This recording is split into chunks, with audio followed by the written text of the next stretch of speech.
The station called Valora's Drift floated in the cold darkness between stars. It was old. It was loud. It smelled like fuel and strange foods and 100 different species, all living too close together. Ships came and went every hour. Traders shouted prices. Machines hummed and clanked. It was not a beautiful place, but it was a live dock park. Una walked through the lower docks with her head down. She wore simple work clothes. Gray pants. A dark jacket. Heavy boots that made no sound when she moved. Her black hair was tied back tight. Her face showed nothing. She was 26 years old. She had come from Earth 5 years ago, when the Galactic Union finally opened travel permits to humans. Most humans stayed home. Earth was familiar. Earth was safe, in the way that only home can be safe. But Una had wanted something different. She wanted to see what was out there. Now she worked as a cargo handler. It was simple work. Move boxes. Check lists. Load ships. Unload ships. The pay was enough. The work was honest. She asked for nothing more. The other workers on the station watched her as she passed. A group of Taurans stood near a fuel pump. They were tall and thin, with blue skin and large black eyes. They stopped talking when Una walked by. One of them made a small sound in his throat. A warning sound. The others stepped back. Una did not look at them. She was used to this. Humans were new to the galaxy. Most species had never seen one before. They had only heard stories. Stories about the planet called Earth. Stories about what lived there. Earth was classified as a Class 7 world. A death world. The gravity was crushing. The weather was violent. The animals were built to kill. And the humans had survived there for thousands of years. They had not just survived. They had become the dominant species. They had built cities and machines and weapons. They had tamed their world through pure stubborn will. The other species did not understand how this was possible. They looked at humans and saw something wrong. The way humans moved was too smooth, too quiet. Their eyes tracked motion too fast. They could go without sleep for days. They could eat almost anything. They healed from wounds that would kill other species. Una knew what they saw when they looked at her. They saw a predator wearing the shape of a person. She reached her assigned dock and found her new crew waiting. There were 3 of them. The first was Rovi. He was a Velen, which meant he looked like a large insect standing upright. He had 4 arms, a hard shell over his body, and small eyes that clicked when he blinked. He was the merchant who owned the ship. He looked at Una the way someone might look at a dangerous tool. Useful, but not to be trusted. The second was Kale. He was a Tauran, like the ones near the fuel pump. Tall and thin and blue. His translator hung around his neck on a silver chain. He tried to smile at Una, but it came out wrong. His hands were shaking slightly. The third was Bess. She was a Myrick, small and covered in soft brown fur. Her ears were large and round. Her voice was high and quick.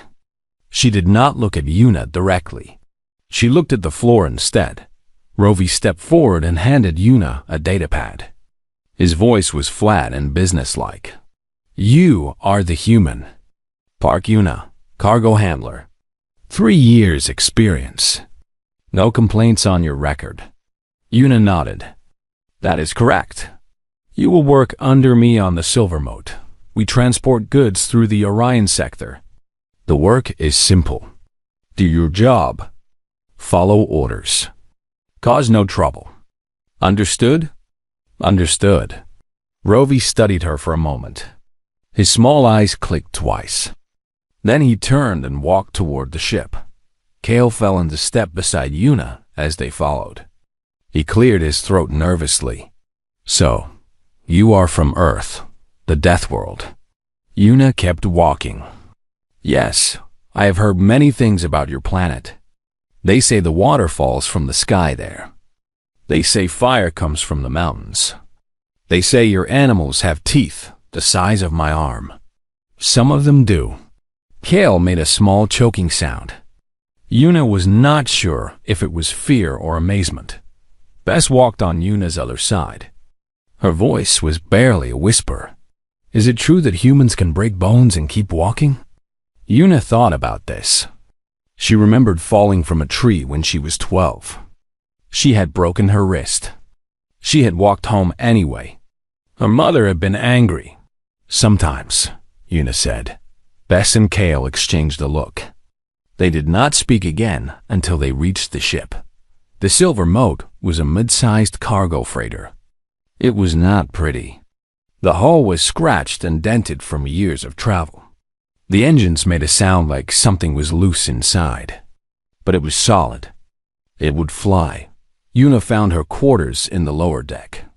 A small room with a bed and a locker. Nothing else.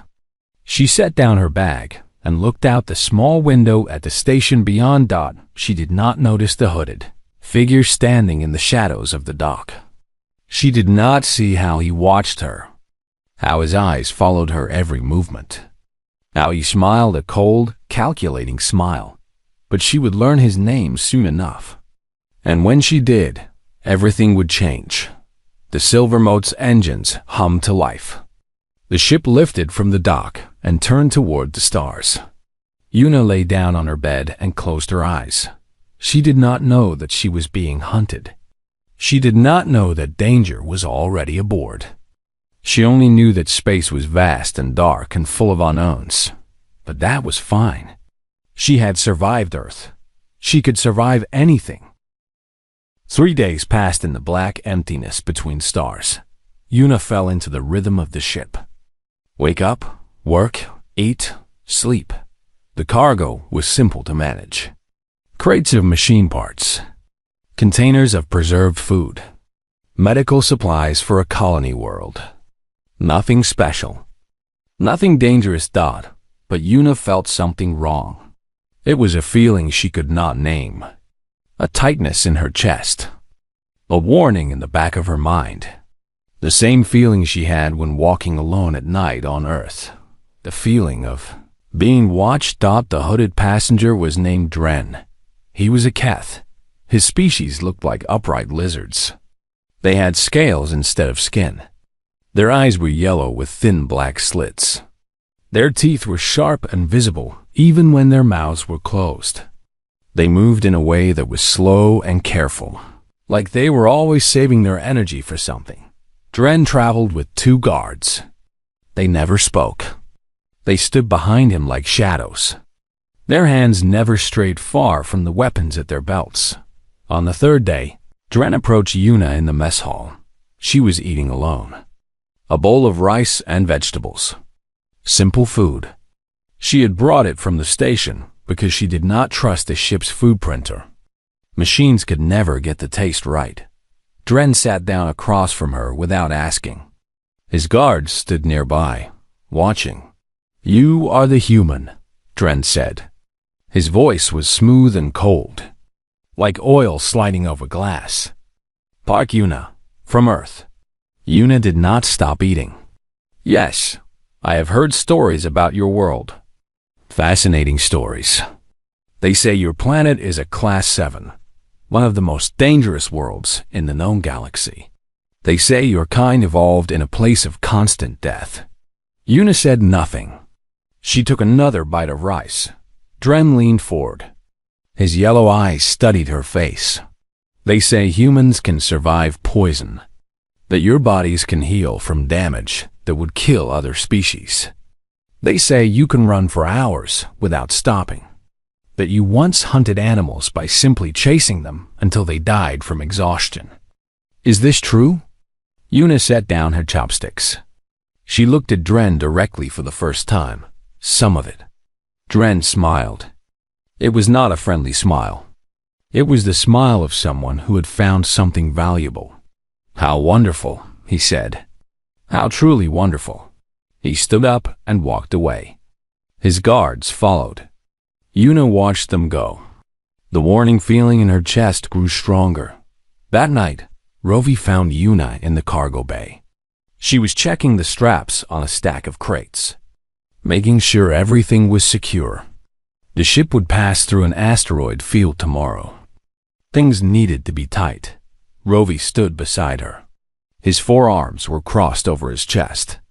His voice was low. "Stay away from the passenger." From Dren, Yuna kept working. Why? The Keth are dangerous people. They deal in things that most species do not speak about. Weapons, drugs, and worse. Rovi was quiet for a moment. His small eyes clicked nervously. "Living cargo," he said finally. "The Keth are known for capturing rare species. They sell them to collectors, or to the fighting pits. Underground arenas where captured beings are forced to fight for entertainment." Yuna's hand stopped moving. She turned to look at Rovi. "You let someone like that on your ship?" "I did not know what he was when he bought passage. I only learned after we left. Now we are 3 days from the nearest station. I cannot remove him. I can only wait and hope he does not cause trouble." Rovi moved closer. His voice dropped to a whisper. "But you should be careful. The Keth pay high prices for rare specimens. And there is nothing rarer than a human. Nothing more valuable to their clients than a living Deathworlder." Yuna understood. She was not a passenger on this ship. She was potential cargo. Later that night, Yuna walked through the lower decks. The ship was quiet. Most of the crew was asleep. Only the hum of the engines filled the air. She turned a corner and stopped. Shadow moved behind her. She had known it was there for 3 minutes. She had heard the footsteps, felt the presence. One of Dren's guards, following her, testing her. Yuna did not run. She did not call for help. Instead, she turned around slowly. The guard stood 10 meters away. He was large, scales the color of rust. A scar ran down the side of his face. His hand rested on his weapon. Yuna looked at him. Her face showed nothing. Her body was relaxed, but her weight had shifted slightly. Her feet were planted. Her hands hung loose at her sides, ready. The guard stared at her for a long moment. Then, without a word, he turned and walked away. Yuna watched him go. Her heart was beating fast, but her breathing was slow and steady. She had learned long ago to control the fear, to use it. On Earth, fear kept you alive. Fear made you sharp. But panic got you killed. She returned to her quarters and sat on her bed. She took out her utility blade and checked the edge. It was sharp. It would cut through scales as easily as skin. She hoped she would not need it. But hope was not a plan. The next morning, Yuna entered the mess hall for breakfast. Dren was already there. He looked at her from across the room. His yellow eyes were bright with interest. "You noticed my man last night," he said. "He said you heard him coming, that you turned before he expected, that you were ready." Yuna picked up a food tray. She did not look at him. "Impressive reflexes," Dren continued. "Most species would not have noticed him at all. But you did. You knew exactly where he was, exactly when to turn." Yuna sat down at a table far from Dren. She began to eat. Dren smiled his cold smile once more. "Yes," he said softly. "You will do very well." Kale sat down beside Yuna a few minutes later. His blue face was pale with worry. "I heard what Rovi told you," he whispered. "About the Keth, about what they do.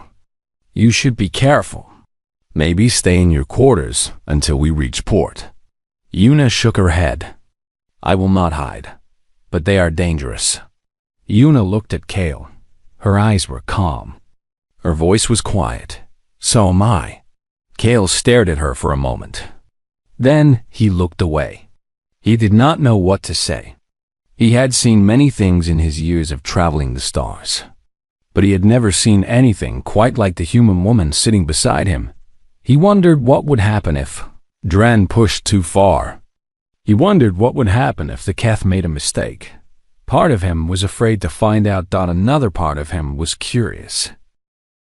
The silver mote dropped out of faster-than-light travel on the 5th day. This was not planned. Yuna felt the ship shake. The lights flickered. A low alarm sounded through the halls. She was in the cargo bay when it happened.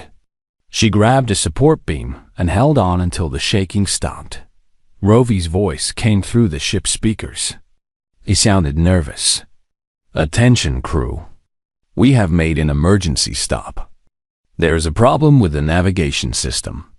We are approaching an old station for repairs. All crew report to the main deck." Yuna did not believe him. His voice was too tight, too careful. Something was wrong. She made her way to the main deck. Kale and Bess were already there. They stood together near the wall. Their faces were afraid. Through the main window, Yuna could see the station. It was old and dark. Half of it was broken. Pieces floated in the space around it like bones from a dead animal. No lights, no signals. It had been abandoned for years. "Why are we stopping here?" Bess whispered. "This place is dead." Kale shook his head. "I do not know." Rovi said repairs. "But there is nothing here to repair with." The ship's docking clamps connected to the station with a loud clang. The airlock opened, and 3 more Keth walked onto the ship. They were armed. Pulse rifles, shock sticks, blades at their belts. They moved through the ship like they owned it. Their yellow eyes swept over everything. Over everyone. Dren walked in behind them. He was no longer wearing his hood. His scales were dark green. His smile was wide. He looked at Rovi and laughed. "Thank you for the smooth delivery," Dren said. "You followed my instructions perfectly." Rovi's forearms trembled. "You said you only wanted the ship. You said no one would be hurt." I lied. The Keth guards pushed the crew toward the cargo bay. Yuna moved with the others. She did not resist. Not yet. She counted the enemies. 5 guards plus Dren. 6 total. They had weapons. They had numbers. But they were relaxed, confident. They thought they had already won. This was their first mistake. In the cargo bay. The crew was forced to their knees. Rovi, Kale, Bess, 3 other workers that Yuna barely knew. They knelt in a line with their hands behind their heads. The Keth guards stood around them in a half circle. Yuna was pulled aside. 2 guards held her arms. Dren walked toward her slowly. His steps were casual. His eyes were hungry. "Do you know why I took passage on this ship?" he asked. "It was not for the cargo. It was not for the ship itself. It was for you." Yuna said nothing. Her face was blank. Her body was still. "A living human," Dren continued. "A real Deathworlder. Do you have any idea how much collectors pay for something like you? How much the fighting pits would give to have a creature from Earth in their arenas?" He stepped closer. His breath smelled like rotting meat. "You will fight for us. You will kill for us. And when your body finally breaks, we will sell what is left to the scientists who want to study your kind. Nothing will be wasted." Yuna looked at him. Her voice was calm, quiet, empty. "And if I refuse?" Dren laughed. It was an ugly sound. "Then we will hurt you until you agree. We will hurt your friends until you agree. The Keth have ways of breaking things. Even Deathworlders." He reached out. His clawed hand moved toward her face. He wanted to touch her, to show his power, to show that she belonged to him now. This was his second mistake. No one saw Yuna move. One moment, Dren's hand was reaching for her chin. The next moment, he was on the floor. Yuna's utility blade was in his throat. Violet blood spread across the metal floor like spilled wine. Dren's eyes were wide. His mouth opened and closed. No sound came out. He tried to reach for the blade, but his arms would not work. His body would not obey. Una stood over him. Her hand was steady. Her breathing was slow. She had not even blinked. The cargo bay was silent. No one moved. No one spoke. The guards stared at their leader dying on the floor. They could not understand what had happened. It had been too fast. Too sudden. Impossible. Bess made a small sound. A whimper of fear and shock. Kale's translator crackled with static, because he had stopped breathing. The two guards who had been holding Una's arms were frozen. Their hands were empty now. She had slipped free so fast that they had not even felt her move. Una pulled the blade from Dren's throat. She straightened up and looked at the remaining guards. Her eyes moved from one to the next, counting, measuring, deciding. "He made a mistake," she said. Her voice was soft, almost gentle. "He thought I was prey. I am not." One of the guards raised his weapon. His hands were shaking. "Stay back," he said. "Stay back or we will shoot." Una tilted her head slightly, like a predator studying something small and confused. "You can try." The guard's finger tightened on the trigger, but Una was already moving. She dropped low. The pulse shot passed over her head and hit the wall behind her. Before the guard could fire again, she was on him. Her blade opened his arm from wrist to elbow. He screamed and dropped the weapon. The second guard swung at her with a shock stick. She ducked under it and drove her elbow into his ribs. Something cracked. He doubled over.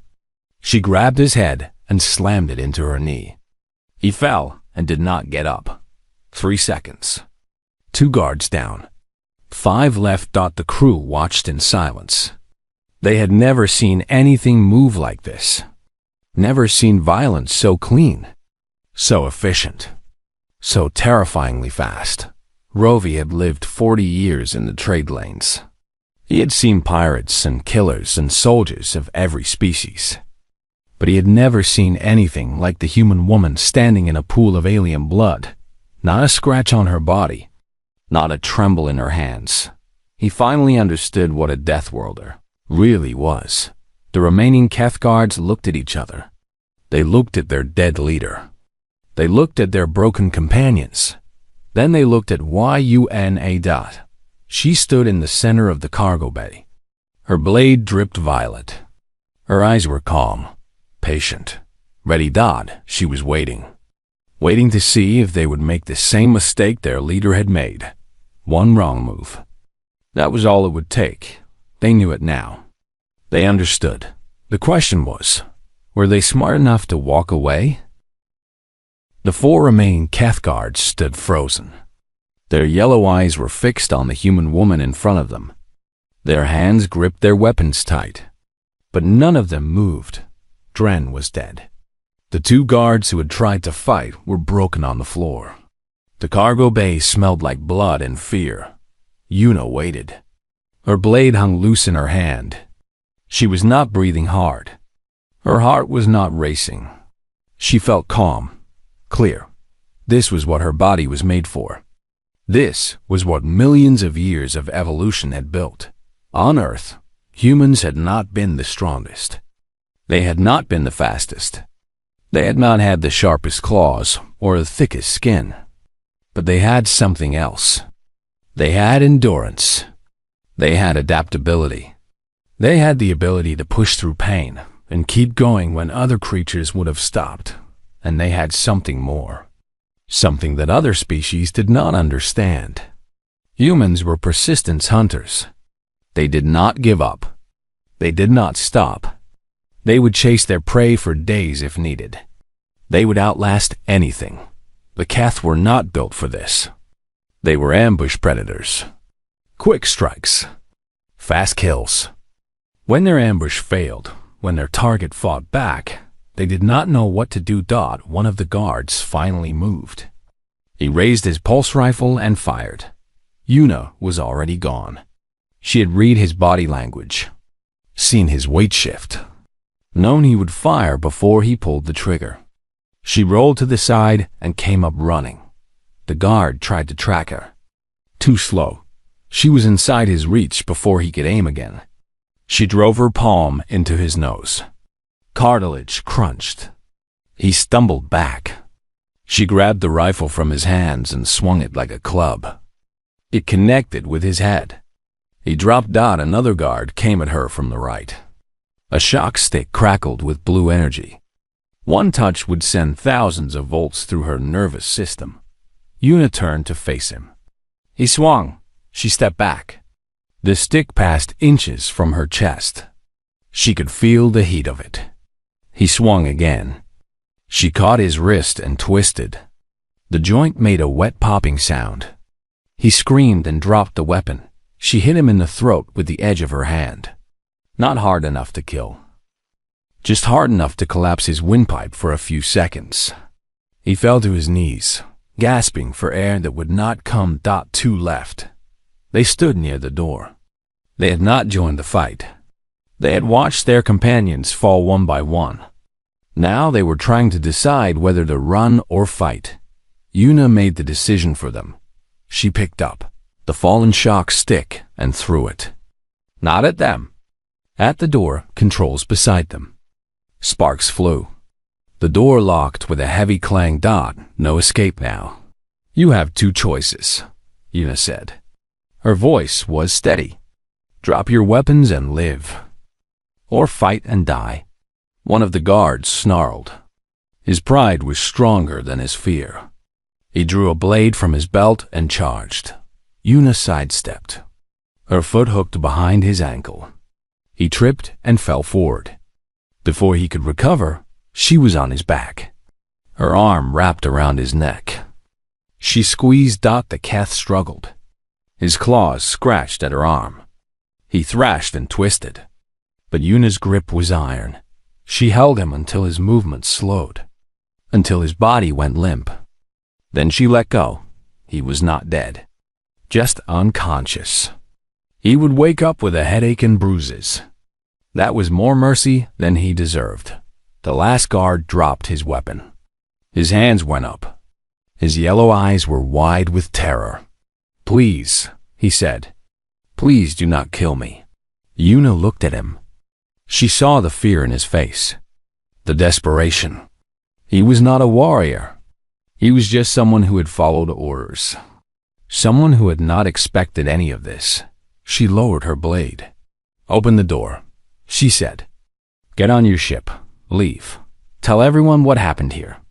Tell them what happens when you try to cage a human. The guard nodded frantically. He fumbled with the broken door controls. After a moment, the door slid open. He ran through it without looking back. The cargo bay was quiet. Yuna stood in the center of the room. Around her lay the bodies of the fallen. Dren, his guards. Blood and broken weapons scattered across the floor. She took a slow breath. Her hands were shaking now. The calm was fading. The reality was setting in.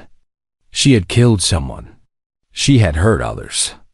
She had done things that she would remember for the rest of her life. But they had given her no choice. Behind her, the crew was still kneeling. They had not moved during the entire fight. They had watched everything. Kale's translator made a strange buzzing sound. He was trying to speak, but no words came out. Bess had tears running down her furry face. She was shaking so hard that her teeth chattered. Rovi stood up slowly.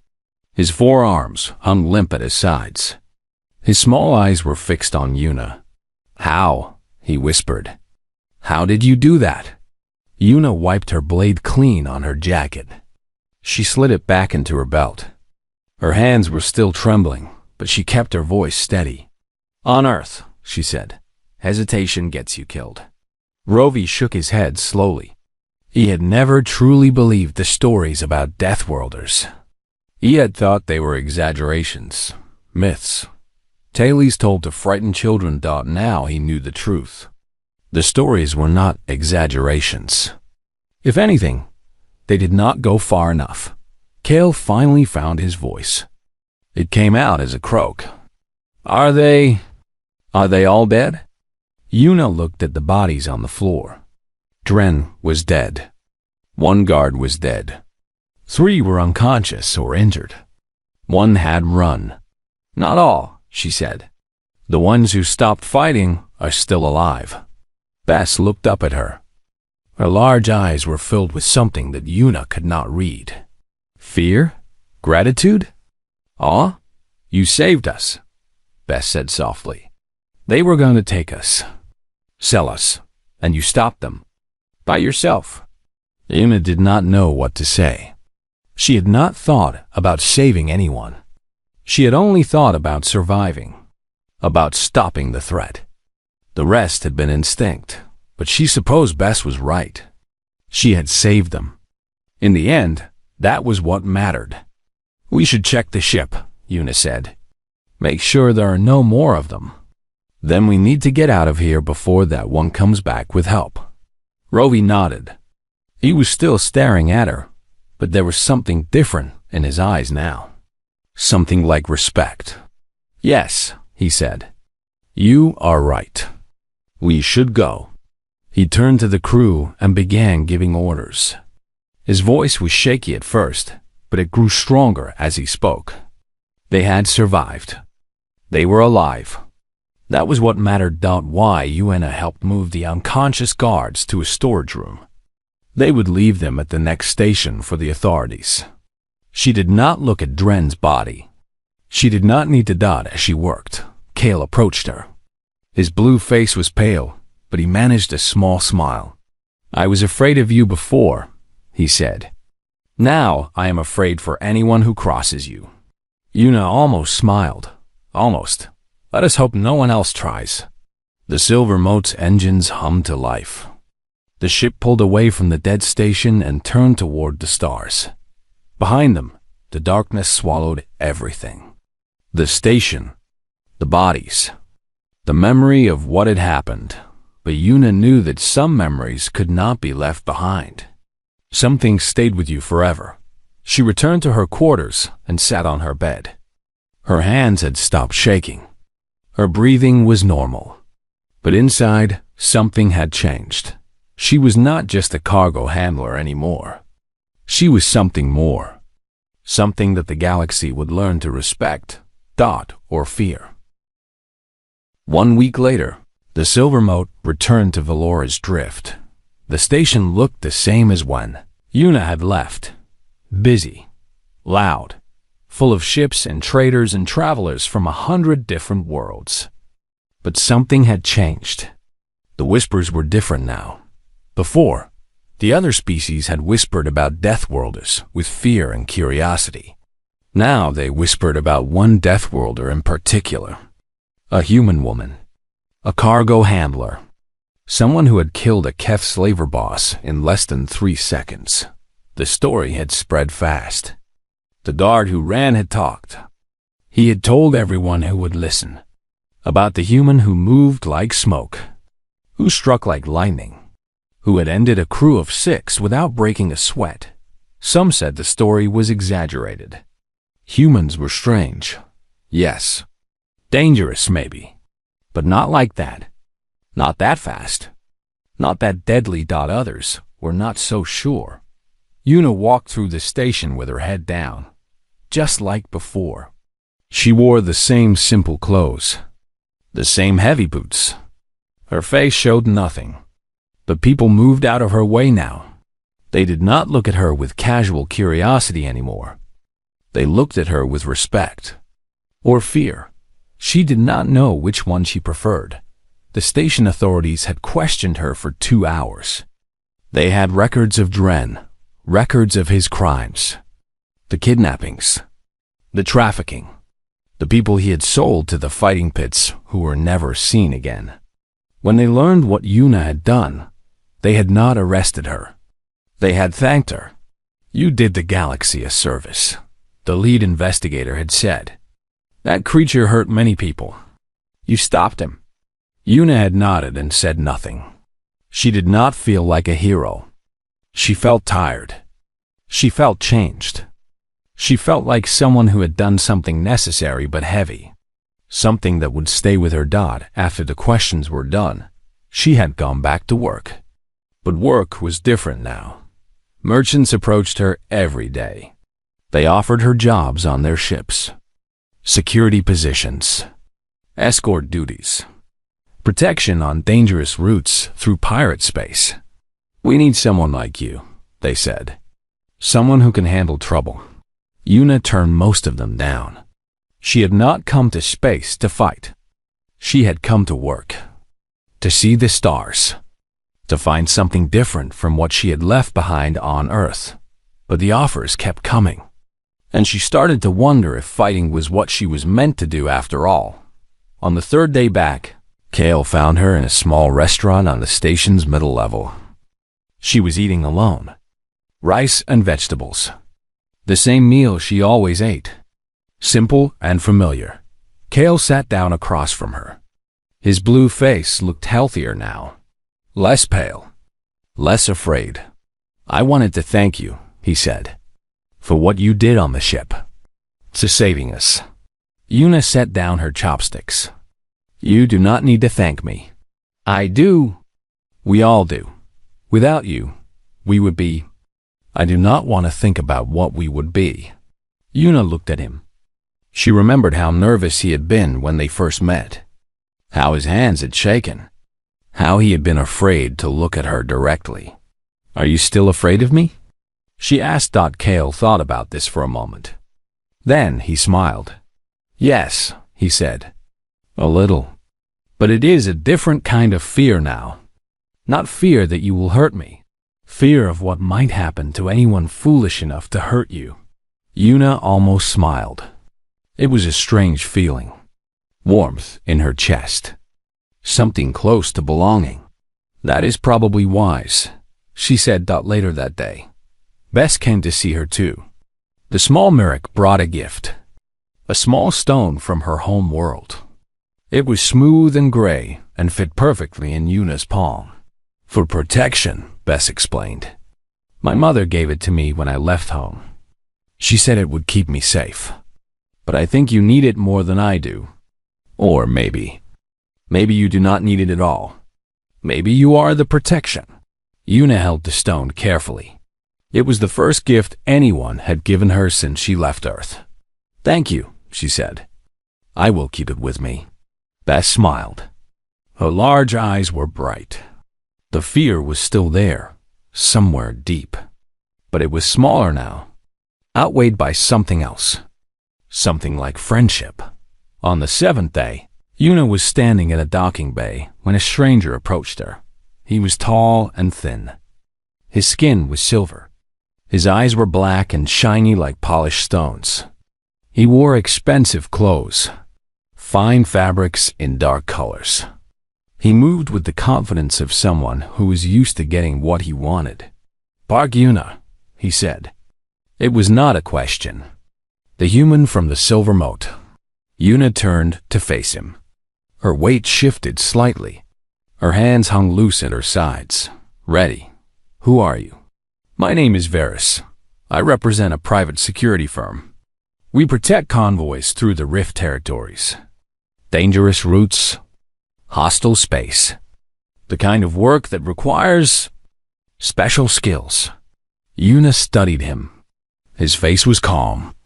His posture was relaxed. He was not a threat. At least, not the kind of threat she needed to worry about. "What do you want from me?" Varys smiled. It was a practiced smile. Professional. "We want to hire you. We have heard about what you did. About how you handled 6-armed Keth alone. That kind of ability is rare. Valuable. We pay well." "Very well." Yuna said nothing. She looked past Varys at the stars beyond the docking bay window. Millions of lights. Millions of worlds. A galaxy full of danger and wonder and things she had never seen. She had come to space to escape. To find something new. To leave behind the violence and struggle that had shaped her. Life on Earth. But maybe violence was not something she could escape. Maybe it was part of who she was, part of what her world had made her. And maybe that was not a bad thing. The Rift Territories, she said. That is deep space. Pirate clans. Smuggler routes. Ships disappear there every day. Varys nodded. Yes, it is dangerous. That is why we need you.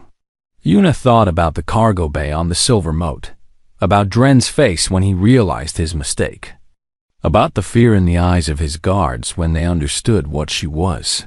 She had not wanted to kill, but she had been good at it. Terrifyingly good.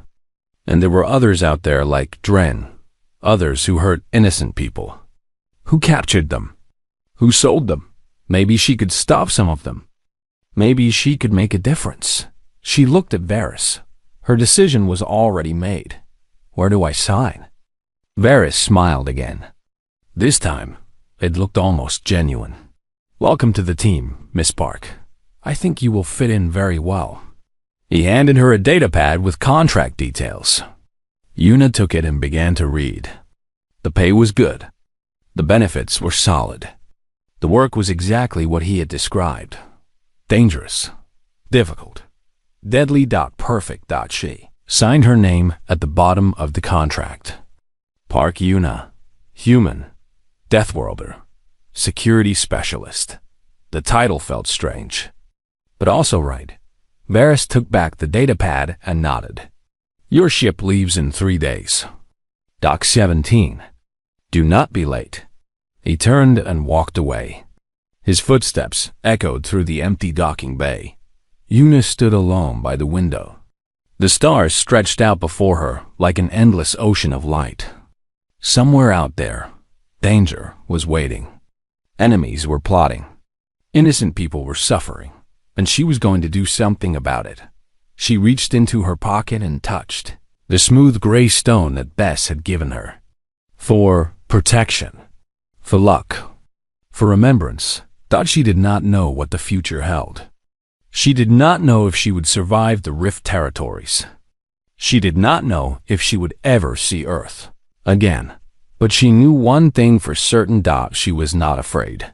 She was the girl from the Deathworld. And the galaxy was about to learn what that truly meant.